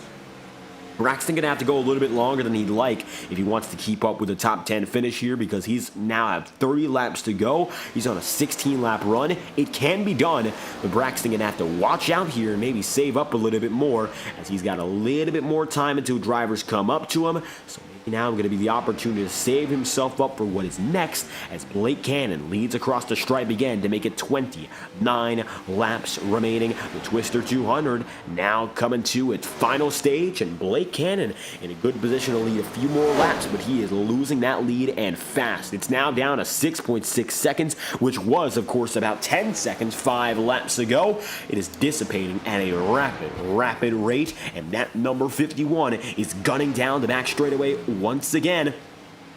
Here comes Tom Wetmore, making it through, continuing to put himself together lap after lap, gaining more time, putting more power down, and I think he's got an opportunity to go all the way here, and one we have been waiting to see for Wetmore. He's gotten podium finishes, now looking for a race win. It's a huge opportunity to go for it, and of course, for Wetmore, this could start a fight to get back into the championship mix. Of course, a driver who is no stranger to success at this level in the Octane Series, was previously the all-time race-winning leader coming out of 2023, and now maybe a chance to reclaim that title.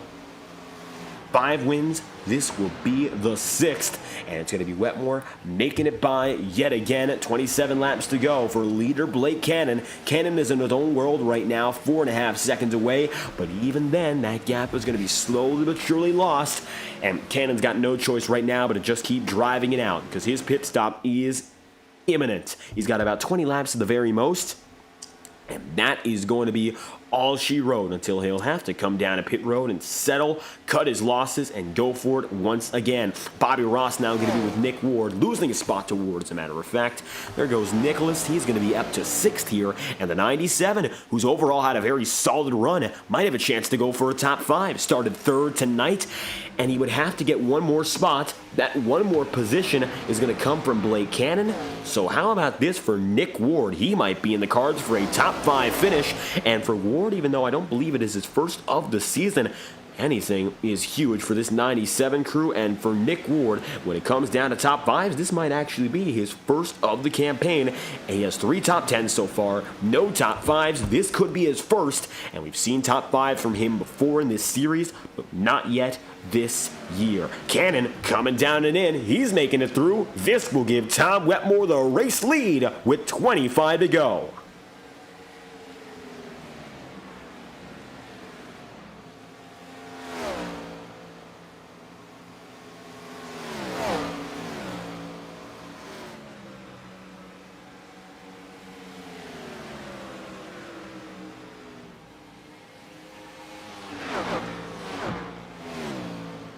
24 remaining now. Cody Smith up to the back bumper of Tom Wetmore, and this is similar to what we saw last run. Cody Smith there going to come off the corner real loose, and he is trying as hard as possible to make it by lap after lap, but I think he's wearing himself out at the same time. Looking up to the top, Wetmore deciding to go to the bottom.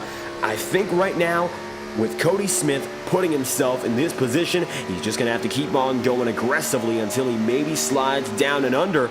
As it stands, Smith can find himself running in the lower groove. Tom Wetmore running the lowest. 23 laps to go this time by. Rushing down that back straightaway. It's going to be now half a lap until we bring it down to Crank It Up live on FTN. With 22 laps to go, we'd like to thank our camera partner at TrackCams22.com. The best broadcasters choose the best cameras for a good reason. TrackCams22.com has over 100 car and track opportunities to add to your iRacing camera collection. Check them out at Facebook.com/TrackCams as we crank it up with 22 laps to go. Michael Araya going for the race lead, and it's going to get loud here in Tornado Alley.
Tom Wetmore, with 15 laps to go, is no longer your race leader, and you saw it there. Michael Araya cut under, and now your points leader is back in full force. Laraya today from 9th to 1st, but a little quieter than the rest of your leading contenders, but he's now there, and he's in the picture once again. Drivers pushing through all throughout the night and waiting to find the right opportunity to break out, and Michael Araya has done so. 19-lap stint, he's got the younger rubber than anyone else on the field, with the exception of 9th place Justin Morton. And right now, Michael Araya putting himself there first on the board, and he leads by half a second. Cody Smith going to be third, fourth spot going to be Sam Nieto, and fifth is going to be Braxton Deweese. Overall, top five going to be separated now by 9.6 seconds, and Araya is going to lead, 14 to go, making a baker's dozen this time by. The 13-lap marker has been hit, 13 remaining, 122 down. Michael Araya in a really good spot now, and all of a sudden, he's got a chance for what would be his fourth victory this time by. A really good opportunity, of course, to extend that championship lead, and for him, a championship rival to be Ethan Lane. He retired, and another night for Lane that's gone down the drain. I mean, Dover, that was not a good race for him. He was leading in the final caution, disconnected. That was his night, and he disconnected again here. That's 23rd again. So Lane, who was red hot coming in, he's had two straight races which have not been up to par, and that's real bad news for a driver like Ethan Lane, who needs those races consistently. That's two races down the drain where it would have been almost the same if he didn't show up at all, because Dover, not a lot of drivers ended up retiring despite a lot of wreckage and damage. And today, Lane is only going to be one of three drivers to be out of the session at all. Alan Rawell and Eli Cars are still in the session, but it looks like they're still not going. Matter of fact, I think Eli just got in the session like a minute ago, and he just showed up. So maybe the 27 spot might change. Cars is on the track, and it looks like he just got in the mix, and he's been on there for less than a minute here, so perhaps there's an opportunity to see a little bit more racing in the back of the field. Leader, of course, still Michael Araya, and we'll take one more check down your top 10 with 10 laps remaining. Michael Araya going to lead, Tom Wetmore second, and Cody Smith in third. Sam Nieto going to be fourth, and Braxton who's fifth, with Jacob Fife sixth, and Nick Ward then in seventh.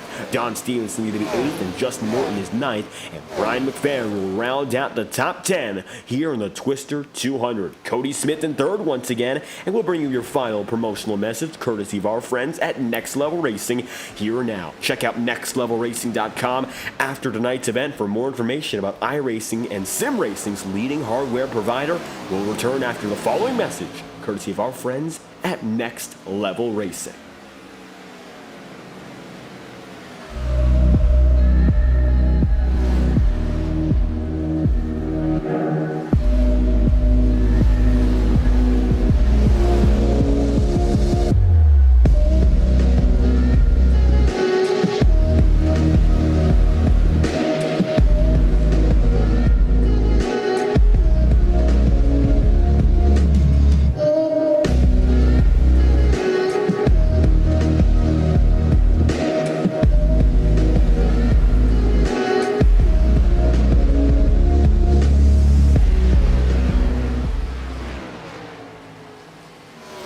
Home stretches here. Smith rounds out the podium, and Michael Araya looking to get himself back out on top.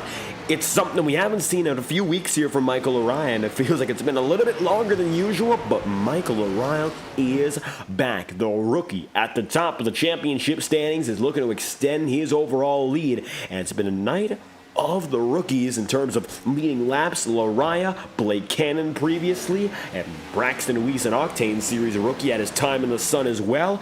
Now, with Tom Wetmore being put down a second, Laraya having an opportunity to go for it. It is 7 laps to go, and Michael going to be coming down that back straightaway all over again. 128 laps in. He's got himself there, and he is going to be, of course, pushing toward the 130s now. He's on a 26-lap stint. He should be fair to go for another 15-20 laps, which means, yes, he'll have fuel and tire to burn it down after this race. A few drivers who are on a very close watch here. Braxton Deweese, 39-lap run for him. He can hold on to a top 10 as long as he keeps on driving, but that's the big question. How long can he keep on driving? And it's, of course, going to be tricky here with 6 laps to go on a 40-lap run. Few drivers have crossed past the 45-lap threshold. The longest run we saw in this entire race was 52 laps. 2 other drivers attempted for 51. We saw multiple attempts for 48, and now Braxton Deweese going to have to put himself up there with a 46-lap stint, which would be about the 5th highest that we've seen of anyone overall in terms of lap count. Not in terms of the drivers who have done it, multiple others have, but that is one of the highest numbers we've seen all throughout the night. Braxton Deweese going to find himself 7th, and Don Stevenson going to be 9th here. Stevenson's not really on much a watch. I think Nicholas Ward might be. He would come through at about lap number 41, and he would have to come through if that's how the race ended. Lap 41 would be his number, so we'll see how much longer he's got. 5 laps to go, coming to 4. I think Ward has an opportunity to go all the way pretty firmly. He won't have to worry about it in the slightest here as long as he's been racing it right. And Ward coming across the stripe again. 6th spot, Jacob Fife in 5th. And now mid-30s for some of your drivers further on back. But Michael Araya, this is why he played his cards right. He's up there at the front of the field. He has only 29 laps on this run, and we are now at the home stretch. He's only going to have about 33 when we cross the line for the final time. 3 laps remaining, and he'll cross under Matt Janas to make a pass on a lap.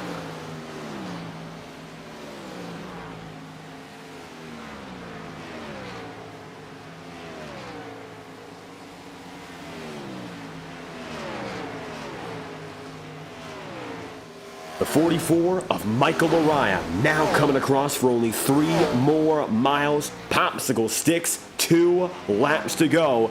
And Laraya's been able to hold himself off quite nicely throughout this race. Not aggressive early, got out of the initial 3 incidents, and ever since that 20-lap stint where we were a little murky with those yellow flags repeatedly, everything has been just fine. Braxton Deweese comes down to pit road. He will not make it all the way.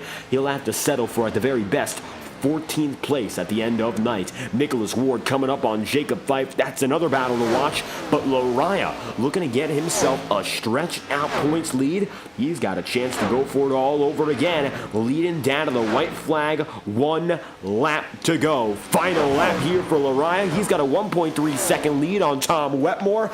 And tonight, holding out was the big, most important part of the strategy. He was fighting for the top 3 with 75 laps to go. He was outside of the top 3 with 50 laps remaining. But coming through in this final stint, the number 44 team is looking to stretch the points lead they've already got, and the rookie at the top of the standings once again comes back to victory lane. Checkered flags out for Michael Araya, the winner at the Kansas Speedway.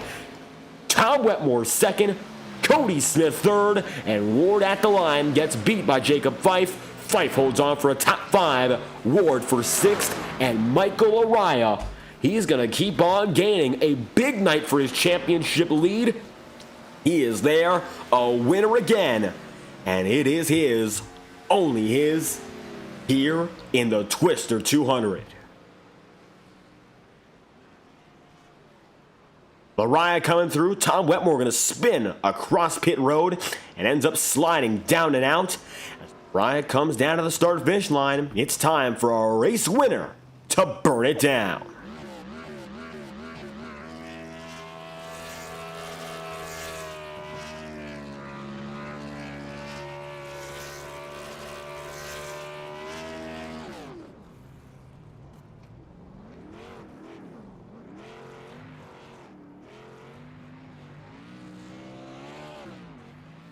And it looks like Michael Araya going to go for a little bit of a Polish victory lap here. The 44 back on the way, and he is coming across the exit of turn 4, only to slide right back down to the pit road. And Michael Araya taking a trip into the entry, perhaps? No, he's back on the way back to the start-finish line. So taking a little bit more down to the start-finish. Here comes Lariah.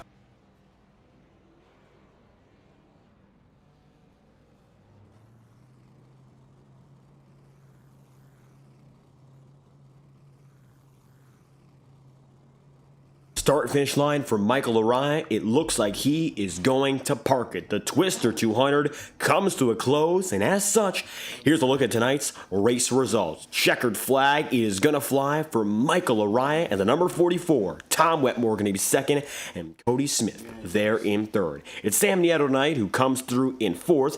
A good rebound race for him, of course, as we mentioned, trying to get out of that slump, and Jacob by fifth with Nick Ward in sixth. Justin Morton then going to be in seventh, and it's going to be Don Stevenson in eighth, with ninth being Brian McFerrin and Ross Cato rounding out the top 10. Then from there, we see our 11th place driver, Blake Cannon, final driver in the top 10 tonight, and it's going to be 12th for Galen Gidman, 13th for Matt Jonas, and 14th for Todd Thomas. Bobby Ross going to be 15th, and Braxton Louis 16th, Randy Feist then 17th and 18th. Eric McFarland, 2 laps down. The first driver, that's McFarland. Sean Kalis going to be 19th, and it's going to be John Steele to conclude the top 20. 21st, that's going to be Bobby Terrell. 22nd, that's Kyle Cooper. And then from there, Ethan Lane, 23rd, Chris Schetzler, 24th, and then Alan Rawell, 25th, with Chuck Sweeting and Eli Cars, 26th, and 27th and last, Michael Lariah, back in victory lane. It's time to get a word from the 44 who collects the checkered flag here in Kansas. So Lariah gonna get it done tonight, and it's time to speak to our race winner. Pit strategy was what it all came down to. And for Michael Lariah, performing when it mattered the most. That last stint, and you came alive, took the lead, and ran away with it. Lariah, back in victory lane to extend your championship lead. How does it feel getting it done here? The Twister 200. Feels awesome. Just what a race. Really had to execute tonight. There was all kinds of differing strategies going on, and originally when I ran into the race tonight, I was thinking, okay, maybe this thing might go caution free. There's always that chance. So to start the race, I was just kind of banking on, all right, let's ride here. Let's see if we can stretch it a bit on fuel. But we got some quick cautions, and it really shaked things up as far as strategy goes. I know we had folks on all kinds of different sequences throughout the night, and luckily I was just able to stay near the front most of the night. And so if anybody maybe had a little bit of a tire advantage, they had to make up so much ground that it didn't matter. So I think just kind of staying near that top 5 was pretty important.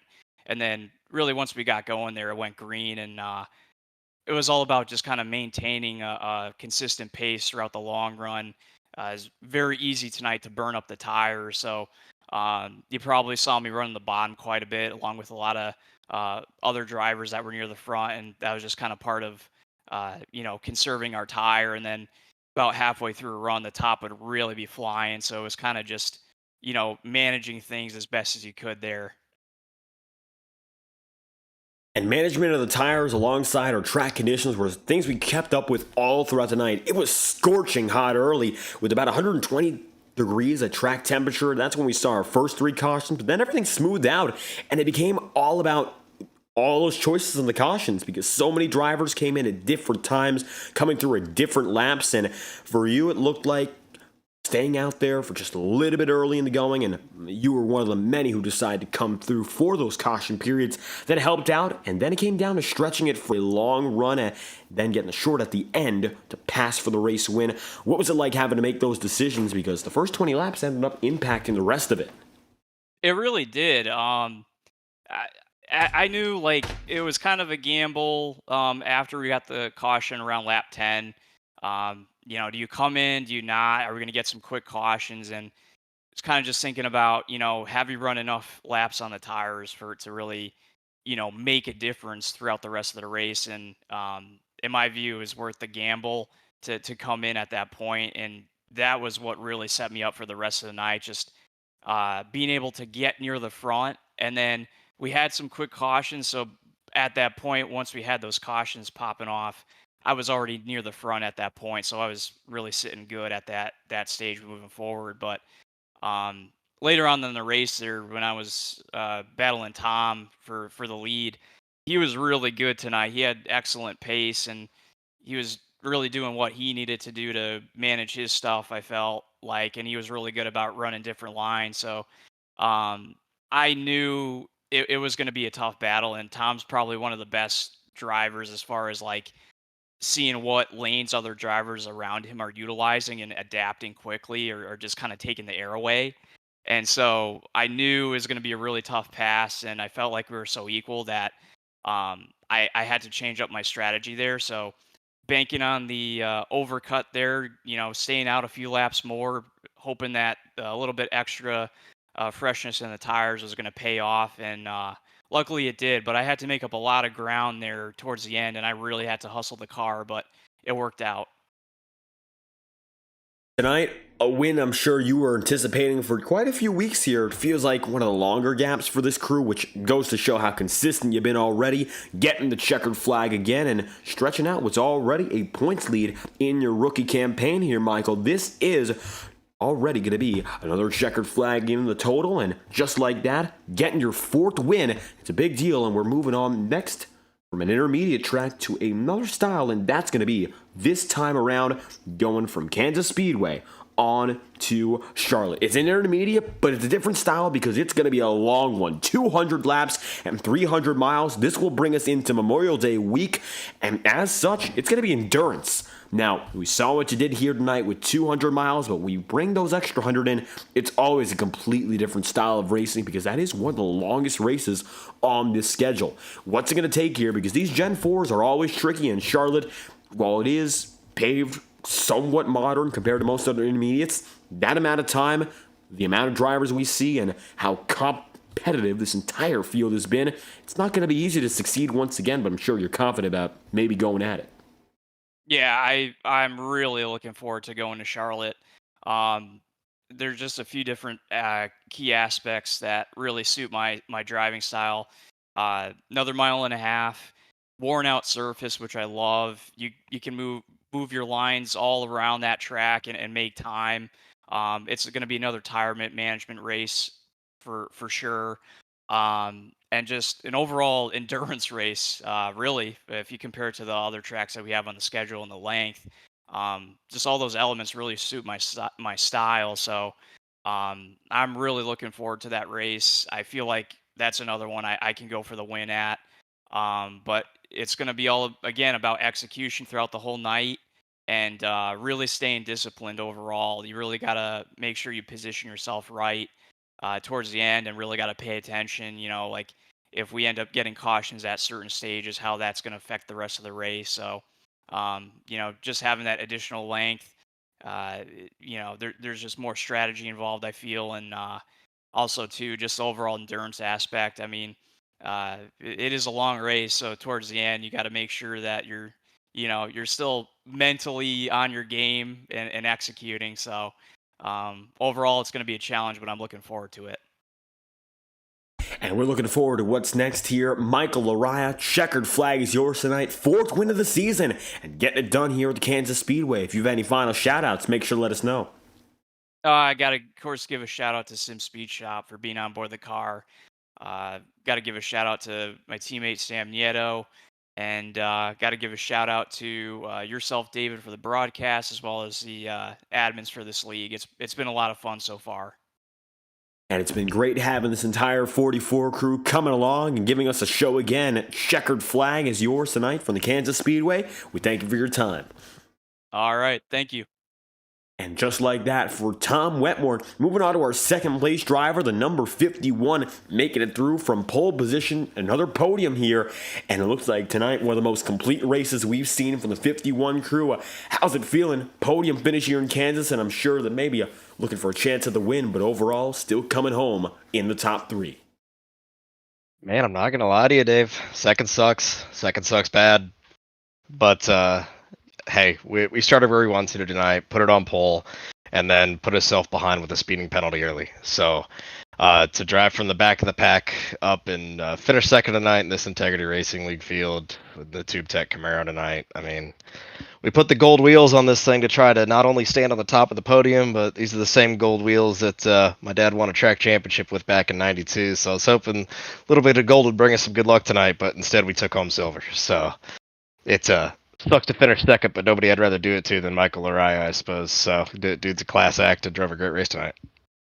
And it came down to you and Lariah on what became a very strategy-heavy race. Now, we mentioned getting caught up with an early penalty, and those cautions back to back to back made things even more stacked up for every driver. How was it like recovering from the early period of this race, which was vastly different from the rest, and eventually turning it around for a very fair chance of the win? Yeah, we made the executive decision there after that short green flag run that we had, about 15 laps, to come down and take 4 fresh tires. That's when we got our speeding penalty. But a couple quick cautions unfortunately took out some of those guys on fresh tires, put us in a seat where we could move up. I think we restarted 25th or something, moved up inside the top 15 and kind of kept marching forward from there. So we had that no mind horsepower under the hood, that no mind motor, and those boys from Detroit know how to make some horsepower. So we were able to make it high, wide, and handsome, up in that $40 t-shirt line, make a run down the backstretch and pick off some guys one at a time. But man, at the end of the day, had nothing to do with motor. It was those 4 fresh Goodyear tires, the overcut in these cars when you pit a couple laps later turned out to be deadly, and Lariah got it around us with, like 15 to go. And what could have been for this team, potentially, of course, the first win. Still looking for it this year, but there's another chance at an intermediate.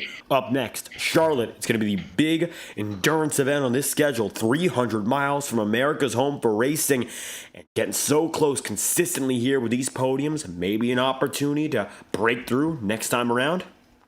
Hey, certainly hope so. I mean, these mile and a halves suit us and suit our driving style really well.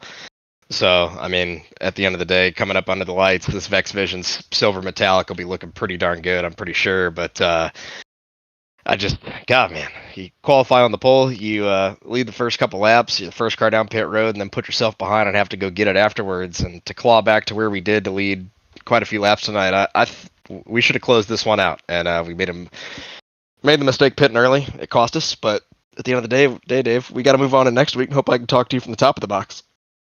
And maybe a chance to do just that. Tom Wetmore, second on the board today in Kansas. If you have any final shout-outs to make, the floor is yours.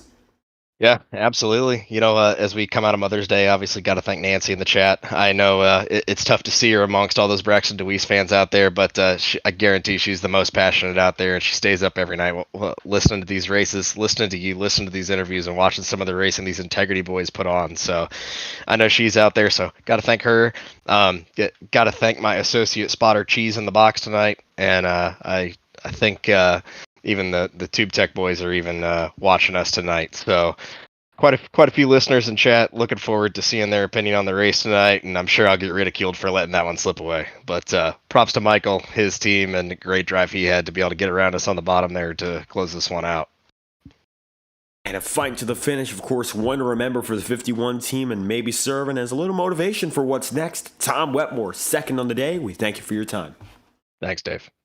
Wetmore going to be on the move, and one more driver to speak to. That's going to be Cody Smith. And for Smith tonight, speed all throughout, and it was consistency, holding on from the jump, that brings us to our final podium interview of the night. Cody Smith, third place on the day for the Next Level Racing, number 18, and a very strong third place finish from top to bottom. Had the podium speed, and you brought it there home just as such. Yeah, absolutely. Good to finally talk to you again, Dave. It's been a while. It's been a struggle this year, but glad to have a good run. I love Kansas. Feel like we might have had a shot at the win if I didn't had a little computer glitch on one of the restarts. Dropped me to the end of the field. I had to come back through the field. So I don't know. That was a fun race once we got those cautions out of the way. That was a lot of fun to the end there. And we saw a little bit of trouble on one of those restarts, dropping to the tail end of the field, but Either way, huge recovery, getting back up to third, and keeping the speed all throughout.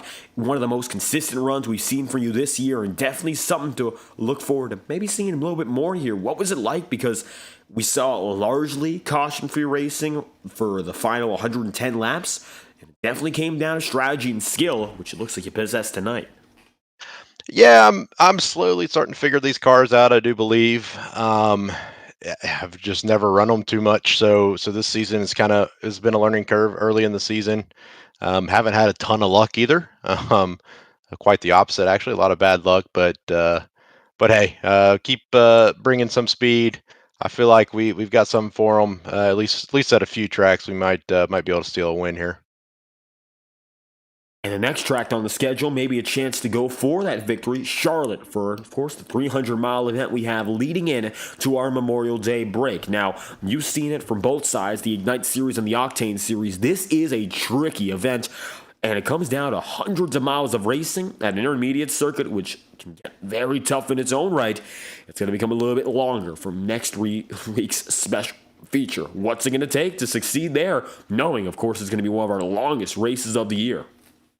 Yeah, I feel like it's more of the same. I mean, yeah, like you said, next week, Monday and Tuesday is going to be 2 long nights in a row. So it'll be fun. I always enjoy Charlotte. I have a bit of a love-hate relationship with that place. Sometimes I feel like I'm good there. Sometimes I can't figure it out. So we'll see. We'll see how it feels next week when we get there. I feel like if you keep the fenders on it for 200 laps, we should probably be up there contending at least for the top 5.